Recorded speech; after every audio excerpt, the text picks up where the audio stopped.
To a primetime news follow-up now, more police and soldiers are expected to be deployed in sections of Olympic Gardens following a series of shootings in the community. Since Sunday, 10 men have been shot, 6 fatally in in separate incidents. Now, as Jamaica Maitland reports, the police are trying to prevent any further reprisals. A barrage of gunshots during a football game in Compound Olympic Gardens Sunday afternoon was the first in the series of attacks. 4 men were shot, 2 died. Then the bloodbath followed. Tuesday, 3 people were shot on Welcome Avenue, 2 died. And less than an hour later, gunmen struck on McDonald Place, shooting 3 people, 2 of them died. It's why a curfew was imposed and why Prime Minister Andrew Holness visited the area. This is my constituency. I love the people here.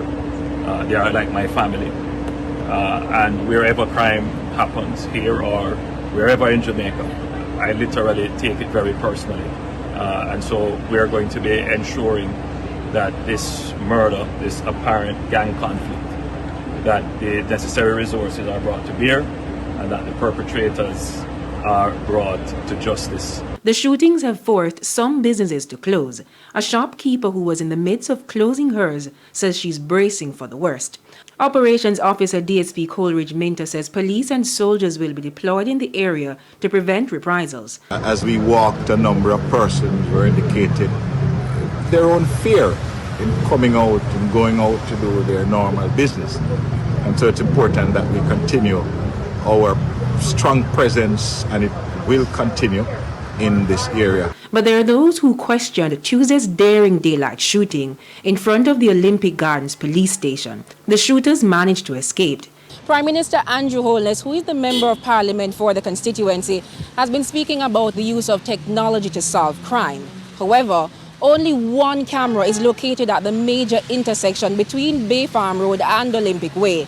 Meanwhile, the cameras that are attached to the Olympic Gardens police station, they weren't able to capture the vehicle that the gunmen were driving in.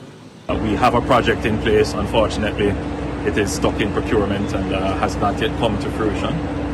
But I'm going to try and fast track that.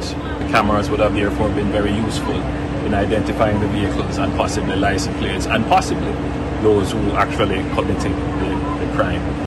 Additionally, reports indicate that not enough officers are available to police the division with some 50 active criminal gangs. At any given day, we can anticipate a flare-up that because of somebody said something wrong about something, and the gang-type conflict continues between the warring fractures in this Senate subdivision. Jamaica Maitland, TVJ News.